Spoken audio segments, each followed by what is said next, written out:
Hello friends, welcome to study tricks. दोस्तों, इस lecture series में हम डिस्कस कर रहे हैं समान हिंदी व्याकरण के 1100 प्लस इंपॉर्टेंट क्वेश्चन को। फ्रेंड्स, आप कोई भी ऐसे एग्जाम की तैयारी कर रहे हैं जिसमें समान हिंदी से क्वेश्चन पूछे जाते हैं, यूपीएसआई हो, यूपी टेट हो, सी टेट हो, एसएससी जीडी हो, लेखपाल हो, सबके लिए ये वीडियो हेल्प करेगी। तो आज हम डिस्कस करेंगे इसका पार्ट नंबर 3, जिसमें हम वर्णमाला के मोस्ट इंपॉर्टेंट क्वेश्चन देखने वाले हैं। फ्रेंड्स, इसके साथ साथ हम ग्रामीण परिवेश के और यूपी जीके के भी मोस्ट इंपोर्टेंट क्वेश्चन की सीरीज को चला रहे हैं। उनको भी आप देख सकते हैं, डिस्क्रिप्शन बॉक्स में प्ले लिस्ट का लिंक मिल जाएगा। तो चलिए स्टार्ट करते हैं। तो हमारा पहला क्वेश्चन दिया गया है, स्वर ध्वनि के प्रकार हैं। तो दीर्घ प्रकार होता है और प्लुप्त भी होता है, ह्रस्व भी होता है, यानी कि इसमें ऑप्शन नंबर हमारा डी करेक्ट हो जाएगा। उपयुक्त तीनों, तो तीनों ही स्वर ध्वनि के प्रकार होते हैं। ऑप्शन नंबर हमारा डी करेक्ट हो जाएगा। अगला क्वेश्चन देखते हैं, आधुनिक व्याकरण की दृष्टि से बा बड़का बॉस्टिस है। तो बा किस किस कैटेगरी में रखा गया है, आपसे ये पूछा जा रहा है। तो बा किस किस कैटेगरी के अंतर्गत आता है, आपको ध्यान रखना है फ्रेंड्स।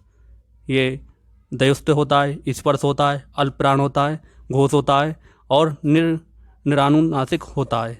तो इसमें ऑप्शन नंबर हमारा बी करेक्ट हो जाएगा। तो आप इसको भी ध्यान रखेंगे। अगला क्वेश्चन देखते हैं, निम्न में से अर्धस्वर कहलाता है। तो अर्धस्वर कौन सा कहलाता है, या और वाह क्या कहलाते हैं, अर्धस्वर। तो इसमें ऑप्शन नंबर हमारा ए करेक्ट हो जाएगा। नेक्स्ट क्वेश्चन देखते हैं, महाप्राण ध्वनियाँ व्यंजन वर्ग में किससे संबंधित हैं।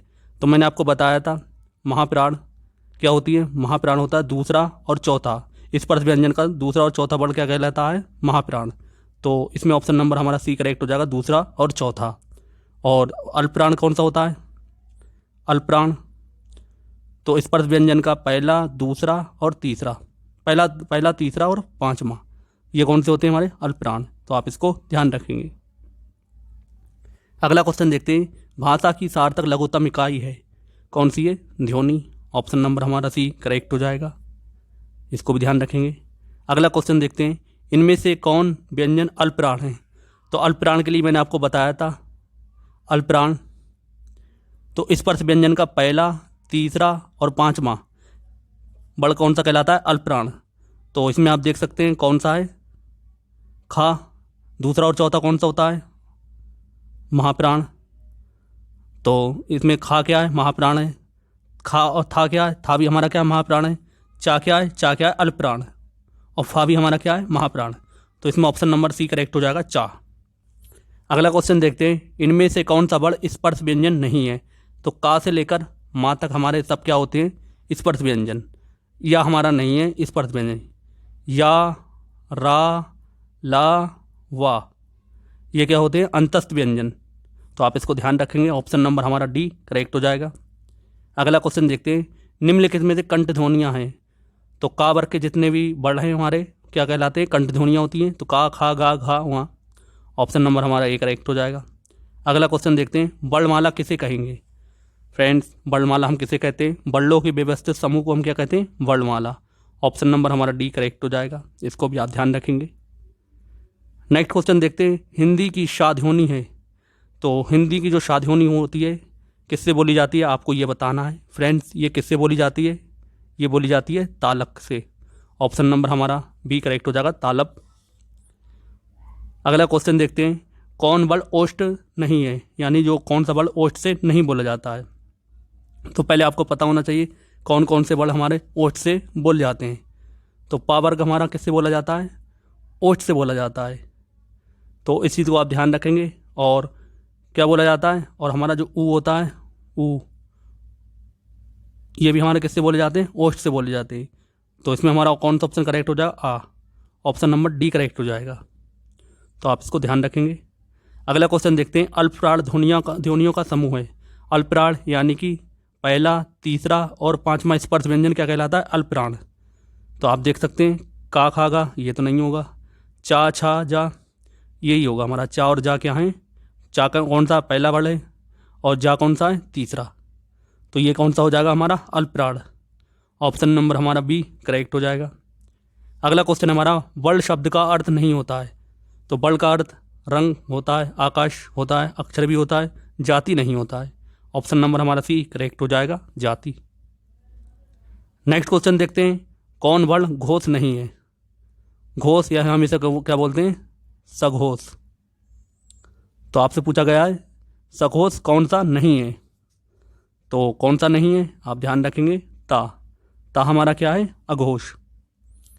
अघोष और सघोष के बारे में मैं आपको बता भी चुका हूँ। तो पहला और दूसरा हमारा क्या कहलाता है अघोष, तीसरा चौथा और पांचवा हमारा क्या कहलाता है सघोष। तो आप इसको ध्यान रखेंगे, ऑप्शन नंबर बी करेक्ट हो जाएगा।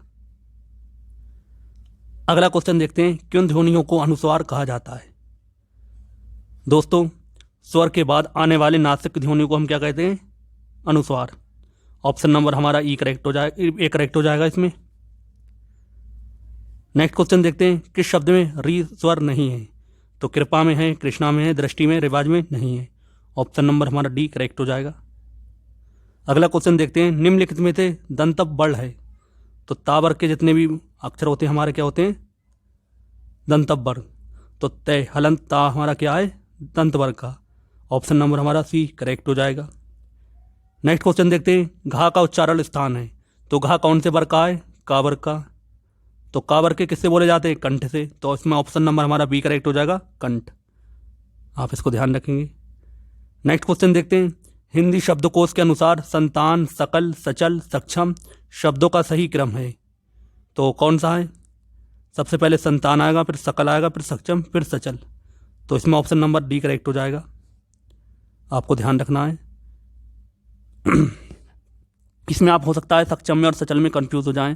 तो छा किसके बाद आता है, छा आता हमारा का के बाद, क्योंकि का और हलंत का और सा से मिलकर बना होता है, इसलिए का के बाद आता है। तो ये क्वेश्चन एग्जाम में पूछा भी जाता है।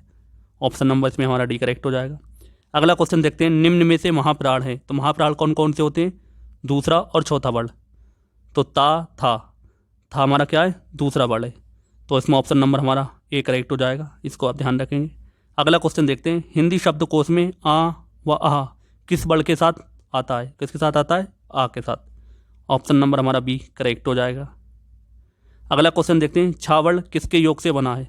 तो छा का और सा के योग से बना है। ऑप्शन नंबर हमारा ए करेक्ट हो जाएगा। इसी को हम क्या कहते हैं संयुक्त वर्ण। संयुक्त वर्ण कुल चार संयुक्त वर्ण होते हैं। एक होता है हमारा त्रा, एक होता है ज्ञा और एक होता है स्रा। तो आप इनको ध्यान रखेंगे। और कौन सा छा आपको बता ही चुका हूं। अगला क्वेश्चन देखते हैं, निम्न में से कौन सा शब्द अमात्रिक है। अमात्रिक मतलब जिस पर मात्रा नहीं लगी है। तो कारखाना में भी मात्रा लगी है, अमिताभ में भी लगी है, करलब में नहीं लगी है, चाहे जहाने में भी लगी है। ऑप्शन नंबर हमारा सी करेक्ट हो जाएगा। नेक्स्ट क्वेश्चन देखते हैं, आयोगवाह कहा जाता है। तो आयोगवाह किसे कहते हैं अंग और आहा को, इन्हीं को हम क्या कहते हैं विसर्ग। तो इसमें ऑप्शन नंबर हमारा ए करेक्ट हो जाएगा विसर्ग को। अगला क्वेश्चन देखते हैं, टा वर्ग में किस प्रकार के व्यंजन है।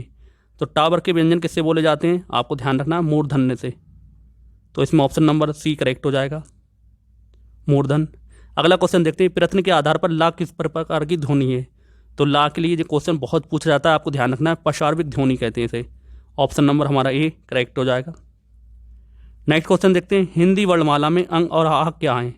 तो ये क्या है आयोगवाह। ऑप्शन नंबर हमारा सी करेक्ट हो जाएगा आयोगवाह। अगला क्वेश्चन देखते हैं, निम्नलिखित व्यंजनों में से कौन सा संयुक्त व्यंजन नहीं है।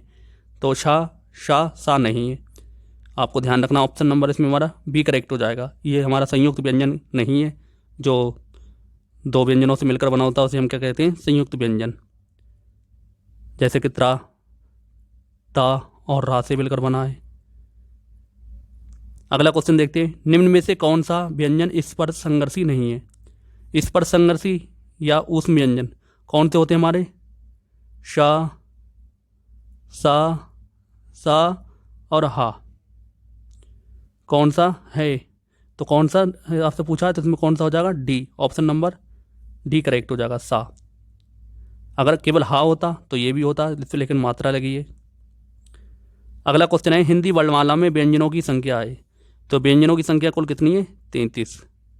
ऑप्शन नंबर हमारा सी करेक्ट हो जाएगा। 4 हमारे संयुक्त व्यंजन होते हैं, आप ये भी ध्यान रखेंगे। 2 आयोगवाह होते हैं और क्या होता है स्वर होते हैं हमारे 11। तो कुल मिलाकर हमारे टोटल कितने होते हैं 52 अक्षर, 52 वर्ड होते हैं, एग्जाम में पूछा जाता है। अगला क्वेश्चन देखते हैं, हिंदी शब्दकोश में छा का क्रम किस वर्ड के बाद आता है। छा किससे मिलकर बना होता है? का और सा से। तो ये किसके बाद आता है? का के बाद। ऑप्शन नंबर हमारा ए करेक्ट हो जाएगा, का।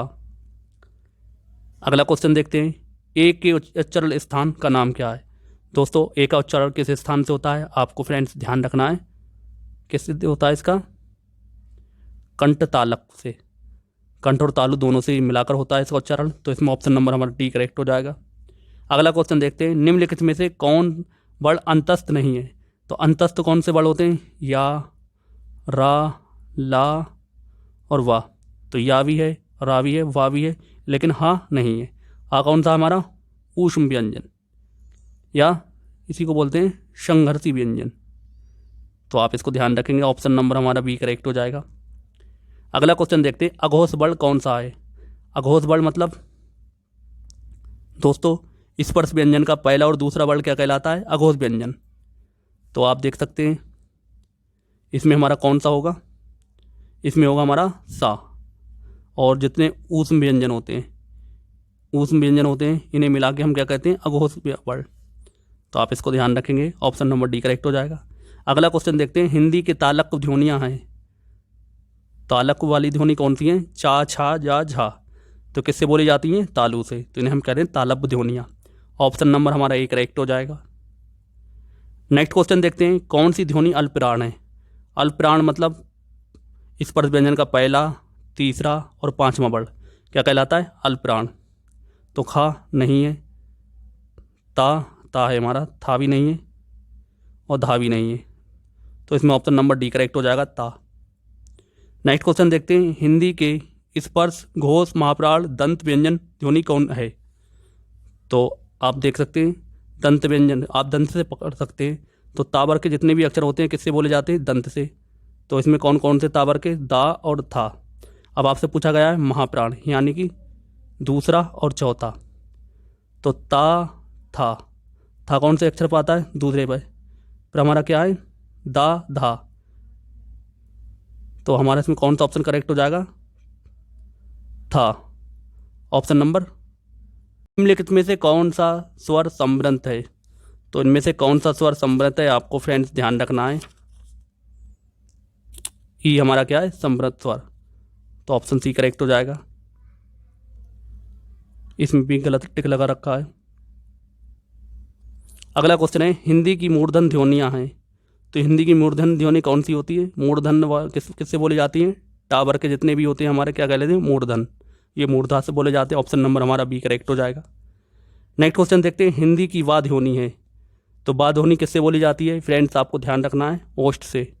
तो पा, फा, बा, भा, मा, ये किससे बोले जाते हैं? सब ओष्ठ ध्वनि है सब। ऑप्शन नंबर हमारा बी करेक्ट हो जाएगा। अगला क्वेश्चन है हमारा, निम्नलिखित में से दंत ध्वनि है। तो दंत ध्वनि इनमें से कौन सी है आपको बताना है? ता। तो तावर के जितने भी होते हैं हमारे व्यंजन किससे बोले जाते हैं? दांत से। तो इसे बोलते हैं दंत ध्वनि। ऑप्शन नंबर सी करेक्ट हो जाएगा।